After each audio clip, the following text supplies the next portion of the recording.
नमस्कार मैत्रिणींनो, जागर स्त्री शक्तीचा सन्मान महिलांचा या मालिकेमध्ये आपलं पुन्हा एकदा स्वागत आहे। पाब्लो पिकासोच्या आयुष्यामधला तो किस्सा तुम्हाला माहित असेलच ना। एका महिलेनं जेव्हा त्यांना सांगितलं माझं चित्र काढा, अवघ्या काही सेकंदांमध्ये पाब्लो पिकासोनं अतिशय सुंदर असं तिचं चित्र काढलं आणि पैसे किती मागितले? 10,000 रुपये। आपल्या करन्सीत सांगते बरं, त्यांच्या करन्सीमध्ये नाही, ते कन्व्हर्ट करून सांगते। जेव्हा 10,000 रुपये मागितले तेव्हा ती महिला लगेच म्हणाली, अवघ्या काही सेकंदांमध्ये माझं हे चित्र काढलं, अवघ्या काही सेकंदांचे एवढे रुपये?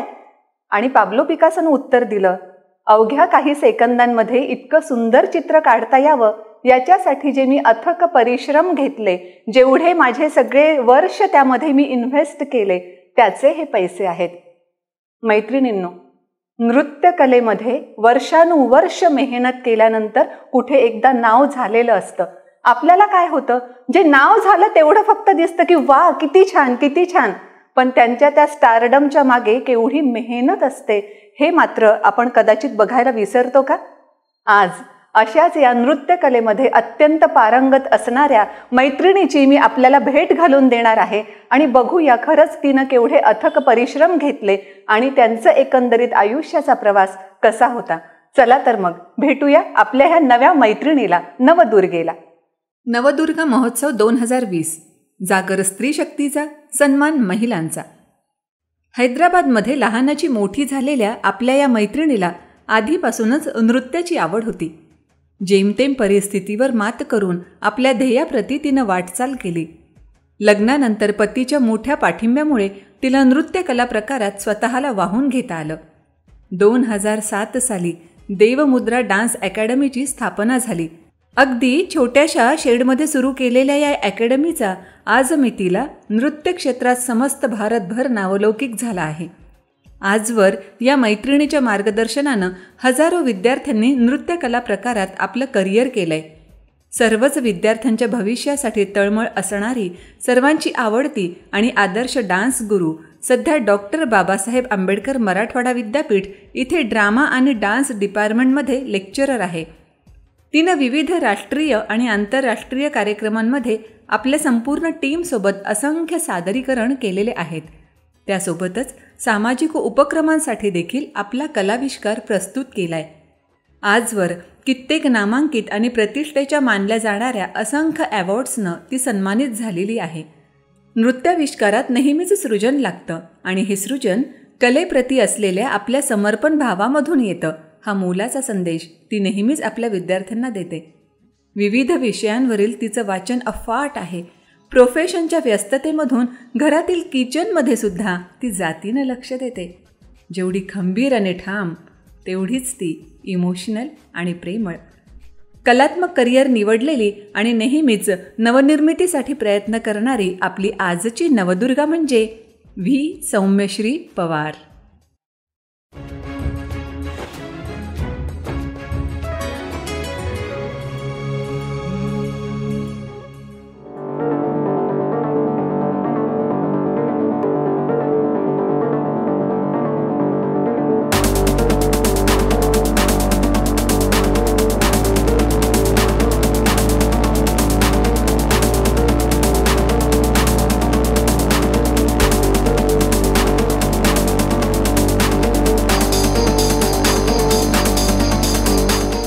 पु ल देशपांडेंचं एक अतिशय सुंदर वाक्य आहे। ते म्हणतात, उपजीविकेची सगळी तुम्हाला भूमिका निभवायची असते, म्हणून उपजीविकेसाठी जे शिक्षण आवश्यक आहे ते तुम्ही अवश्य घ्या आणि पोटापाण्याचा उद्योग जिद्दीनं करा सुद्धा, पण तेवढ्यावरच थांबू नका।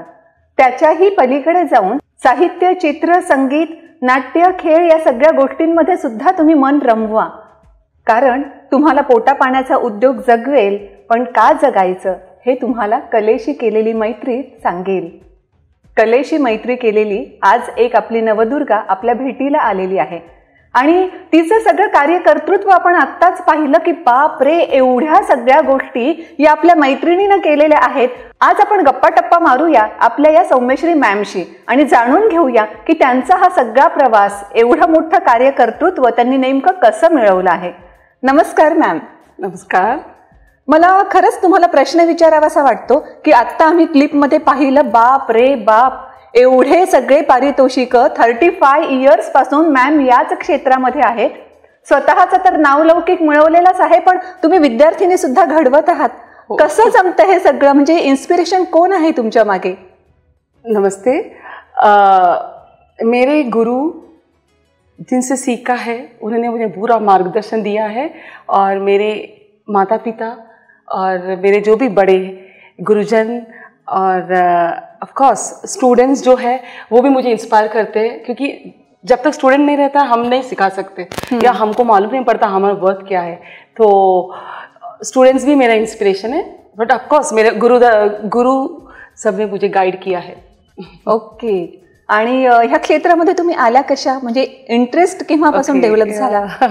एक्चुअली बचपन से ही मैं ये क्षेत्र में हूँ, क्योंकि मैं उस परिवार को बिलोंग करती हूँ जहाँ मेरे 3 अत्या आंट्स बोलते ना. हाँ. तो मेरे फादर के सिस्टर्स इसी फील्ड में हैं, बड़े बड़े दिग्गज गुरुज हैं हैदराबाद से. डॉक्टर उमा रामाराव, श्रीमती सुमति कौशल, डॉक्टर राजलक्ष्मी सेठ, ये बड़े बड़े दिग्गज गुरुज कुचिपुड़ी में हैं. एंड ऑल्सो मेरे आंट्स हैं. तो उनसे बचपन से ही, जब मैं 2 साल की थी, देखती थी क्लासेस हो रहे या एक्सरसाइज प्रैक्टिस हो रहा है, साधना हो रही, तो मैं देख देख के करती थी. पर बाद में फिर ऑफ कोर्स स्कूलिंग के बाद इधर लिटरेचर या फिर डांस, ये 2 मेरे पास चॉइस थे.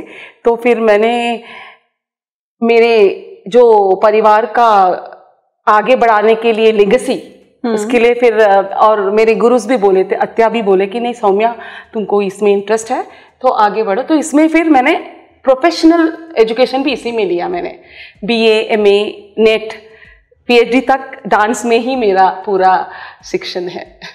खूपच छान. म्हणजे आपण जे वारंवार म्हणतो की घरातल्या वातावरणावर व्यक्तीचं पुढचं आयुष्य अवलंबून असतं, हे किती खरं ठरतं ना. आपल्याला एक आणखी गोष्ट जाणून घ्यावीशी नक्कीच वाटत असेल की असं म्हणतात, जेव्हा आपल्याला एखादी कला जोपासायची, आता ही कलाच तुमचं प्रोफेशन बनलं आहे, मग घरच्यांचा सपोर्ट असणं खूप आवश्यक आहे. घरच्यांचा सपोर्ट तुम्हाला तसा किती मिळाला किंवा कसा मिळाला? एक्चुअली मैं मेरे मैटरनल साइड से तो उसी परिवार में बिलोंग करती हूँ, कलाकारों का, तो वहाँ से तो बहुत ही प्रोत्साहन मिला.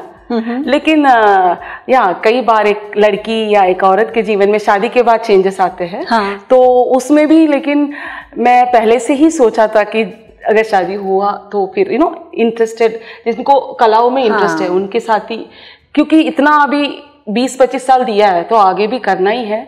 तो मेरे जो इन लॉज है और मेरे हस्बैंड, वो सब बहुत प्रोत्साहन दिए. इस मामले में मैं बहुत ही लकी हूँ, क्योंकि शादी के बाद भी 1 महीने के बाद मैं अपना प्रोग्राम सब कर रही थी, प्रैक्टिस क्लासेस स्टार्ट किया था. 2 मैं उनके जॉब के वजह से मैं नॉर्थ इंडिया में घूमी थी, ऋषिकेश, मसूरी, कानपुर.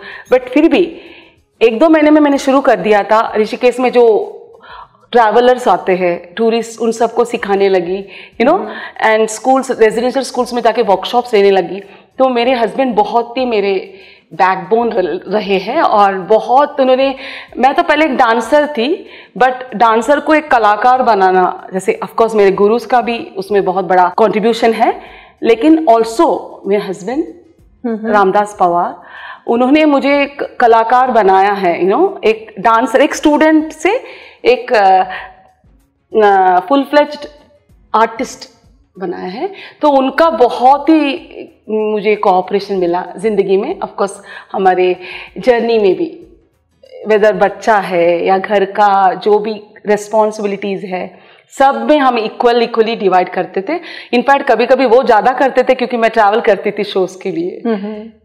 तो कई बार घर अफेक्ट हुआ, बट कभी मुझे प्रॉब्लम नहीं हुआ, क्योंकि उन्होंने ले लिया.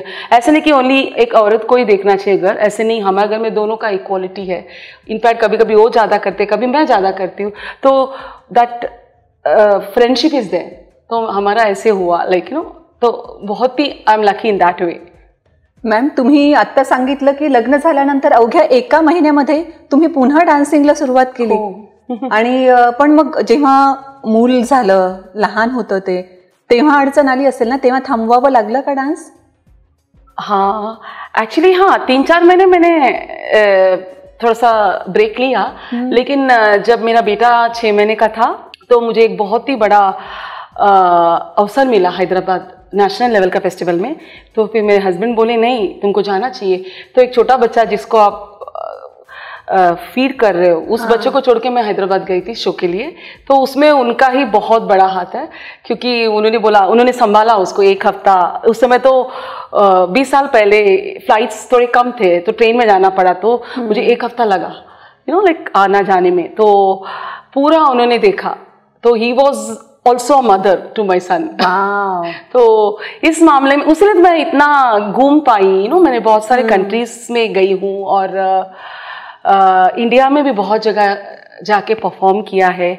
और अभी भी रेगुलरली इवन औरंगाबाद में मुझे अभी 14 साल हुए, मैं कहाँ बिडकिन में जाके भी वो ग्रामीण औरतों के साथ काम किया है। अच्छा। हाँ, तो और म्युनिसिपल स्कूल्स में जाके काम किया। तो ये सब के लिए बोलने के लिए आसान है, बट आपको अपने घर का टाइम निकाल के जाना पड़ता है। हाँ। आपका घर तो अफेक्ट होता ही, बट इस सब के लिए ऑफ कोर्स मेरे हस्बैंड वो बहुत ही पुश करते थे, तो उसकी वजह से मैं कर पाई ये सब। ओके। गुरुज का डायरेक्शन था, but day to day life में जो हमको लगता है ना प्रोत्साहन या फिर आपको पुश या एडजस्टमेंट, ये मुझे परिवार में मेरे हस्बैंड और उनके इन लॉज ऑफ कोर्स मेरी फॅमिली में भी मिला है। किती छान ना. म्हणजे नवरा जेव्हा घराच्या बाहेर पडलेला असतो तेव्हा त्याला पूर्ण खात्री असते घरची फ्रंट आपली बायको पूर्णपणे सांभाळून घेईल.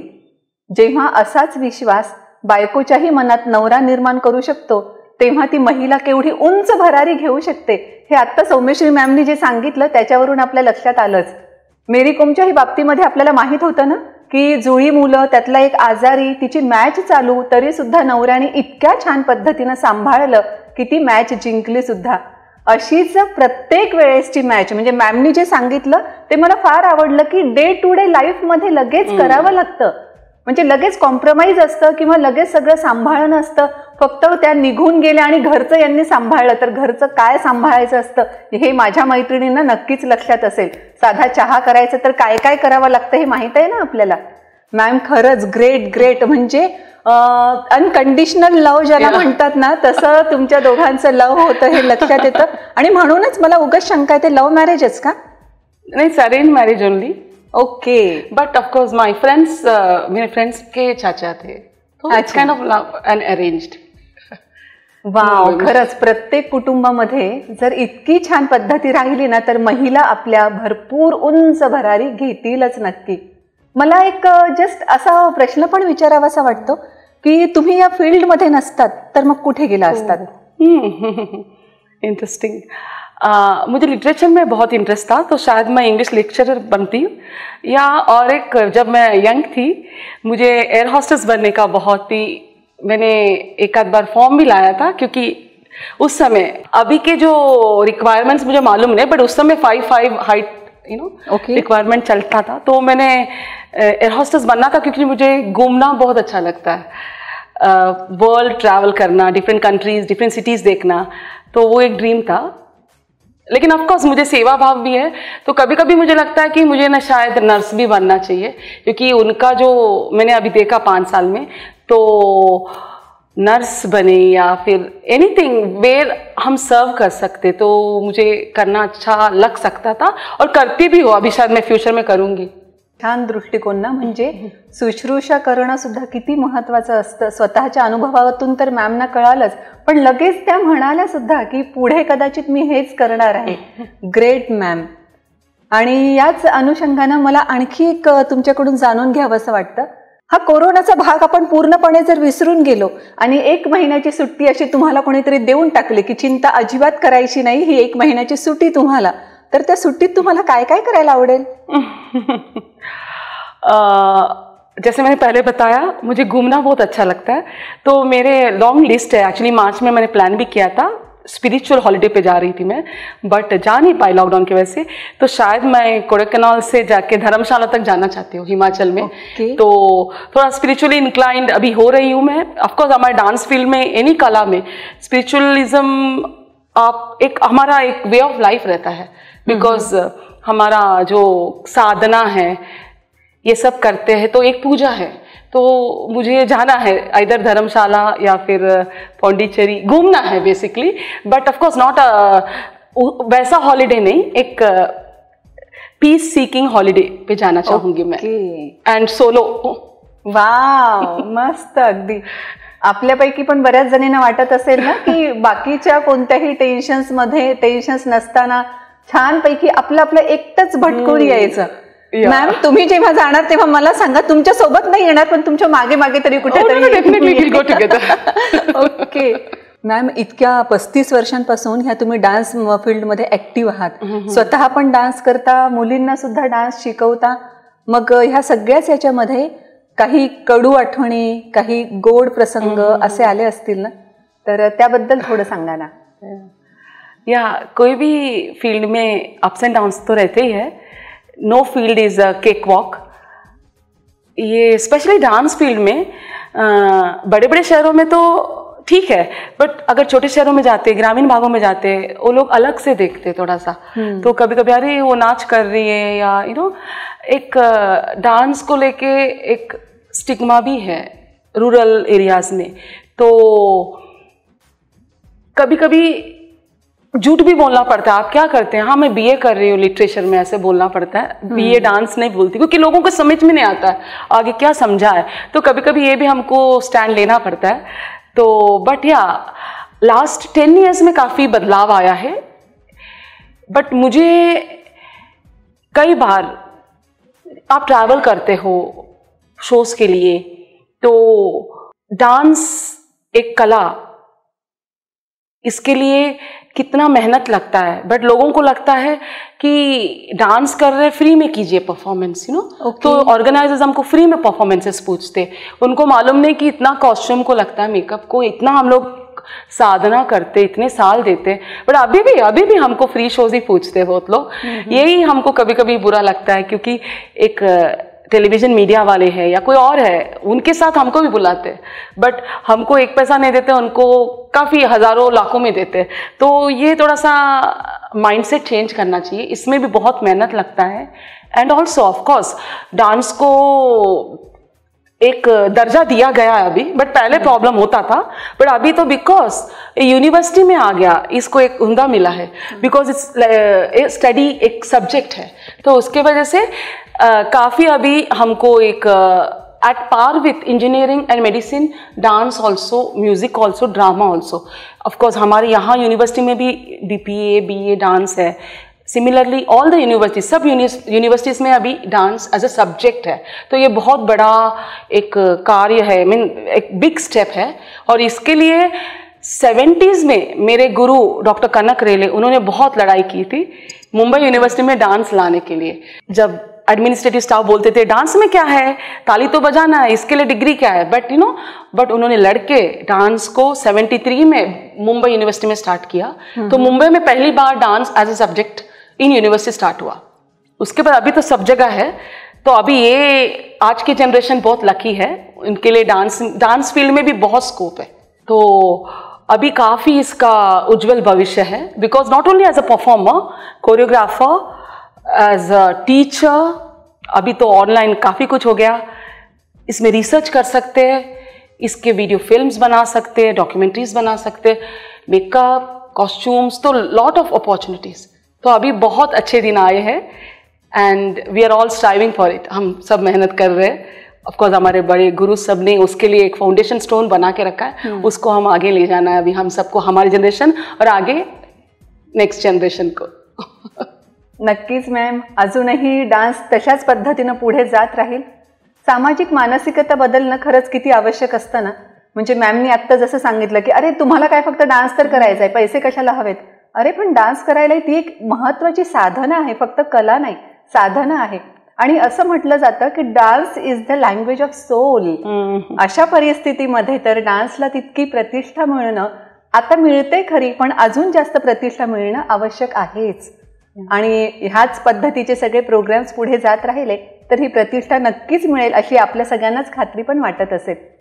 मॅम, मला आता नवरात्रोत्सव चालू आहे, त्यामुळे आणखी एक प्रश्न असा विचारावासा वाटतो की समजा देवी इथे प्रसन्न झाली आणि तिनं सांगितलं माग, तुला काय वरदान मागायचं आहे ते माग, मी देईन, तर तुम्ही काय वर मागाल?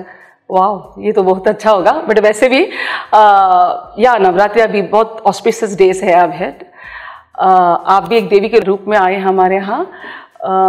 मैं अगर देवी प्रकट हो जाएगी तो मैं पूछना चाहूँगी स्पेशली फॉर द विमेन।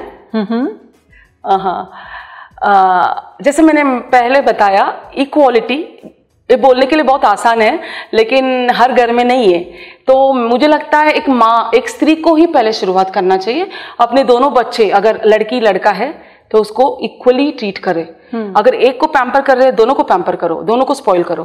तो मैं माँ से, देवी से यही पूछना चाहूँगी कि मेन एंड विमेन इक्वालिटी चाहिए, सिर्फ बोलने शब्दों में नहीं, रियली चाहिए। अगर एक औरत घर के बाहर जाके काम कर रही है, उसी के इक्वल में हस्बैंड भी घर के काम करे, दोनों शेयर करें, तो ये इक्वालिटी आना चाहिए। तो ये सद्बुद्धि सबको दे, यही प्रार्थना करूंगी मैं।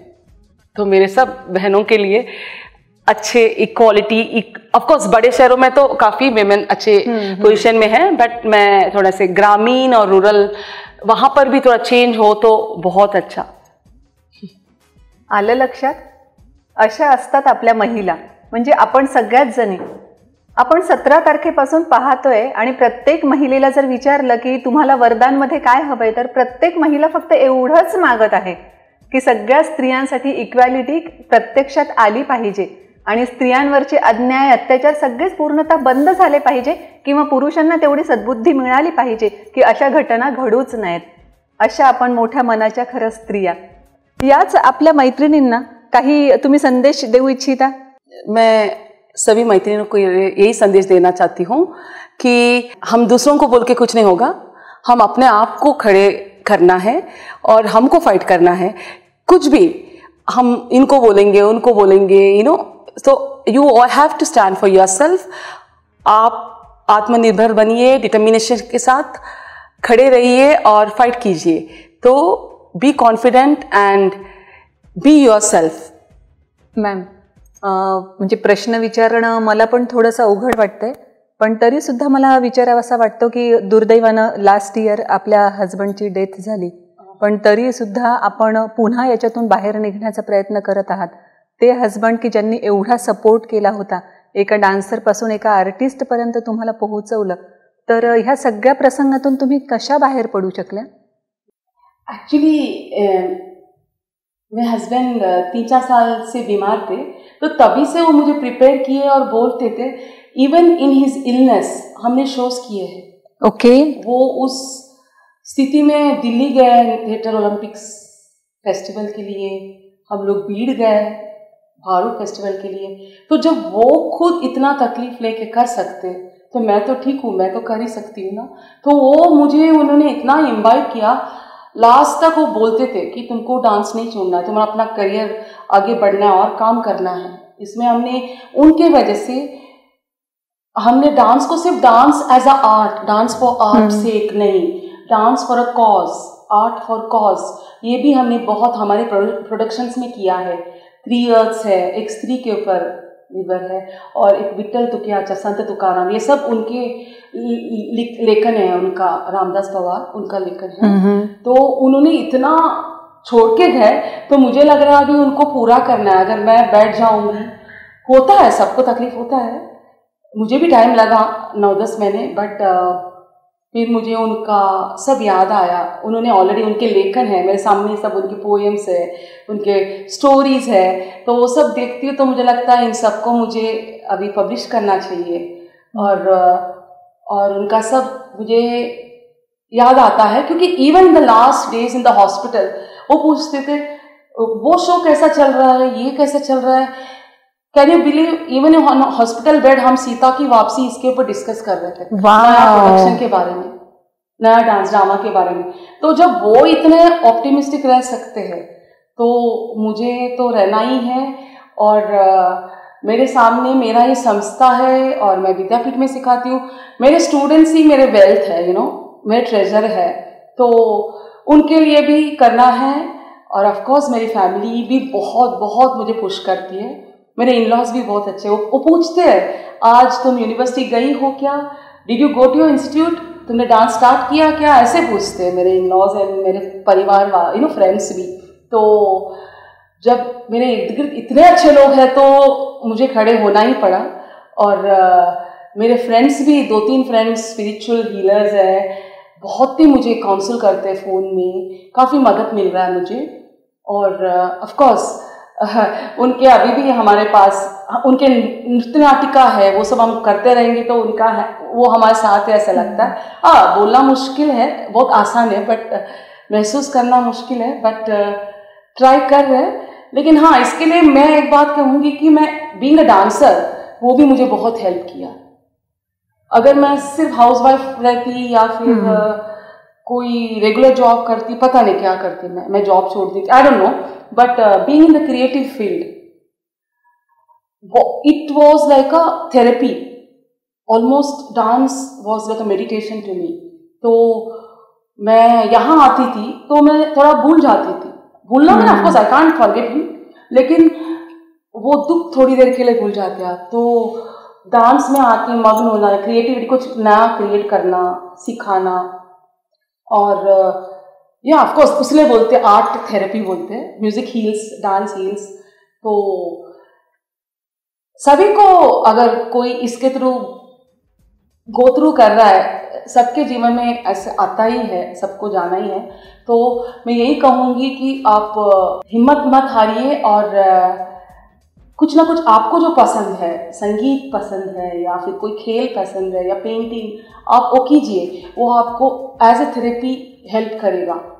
Even if you are from any professional field, do something which you like, आपको जो पसंद है वो कीजिए। आप वॉक के लिए जाइए या फिर हॉलीडे पे चले जाइए, बट आपको एक ब्रेक चाहिए। तो मुझे तो डांस हील कर रहा है, ऑफकोर्स मेरी फैमिली एंड फ्रेंड्स बहुत ही स्ट्रॉन्ग सपोर्ट है। लेकिन एंड ऑल्सो ऑफकोर्स मैंने कहा लास्ट डेज में भी, हॉस्पिटल बेड में भी वो पॉजिटिवली बात कर रहे थे, तो जब वो इतना पॉजिटिव है तो मुझे भी पॉजिटिव रहना चाहिए, ऐसे मुझे लगता है।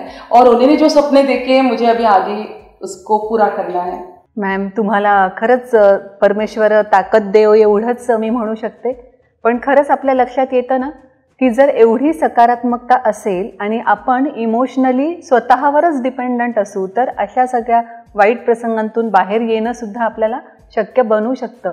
आणि एवढं सगळं झाल्यानंतरही मॅम पुन्हा त्याच उमेदीनं की मला जिद्दीनं त्यांचे स्वप्न पूर्ण करायचे, देवमुद्रा त्यांनीच सुरू केलंय, मला ते वाढवायचंय, खूप पुढे न्यायचंय, त्यांचे स्वप्न किती किती आहेत, त्यांच्याकडे लिस्ट आहे आणि प्रत्येक स्वप्न कसं पूर्ण करता येईल त्याच्यासाठी ते प्रयत्न करतायत। वाईट प्रसंग येतात आयुष्यामध्ये, पण त्याच्यामधून सुद्धा निघण्याची प्रेरणा अशाच व्यक्तींकडून आपल्याला नक्कीच मिळू शकते। मैत्रिणींनो, कशा वाटल्या आमच्या गप्पा टप्पा? तुमच्या कॉमेंट्स आम्हाला खाली कॉमेंट बॉक्समध्ये नक्की लिहून पाठवा।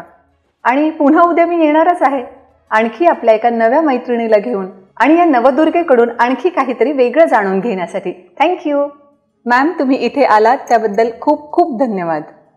Thank you very much.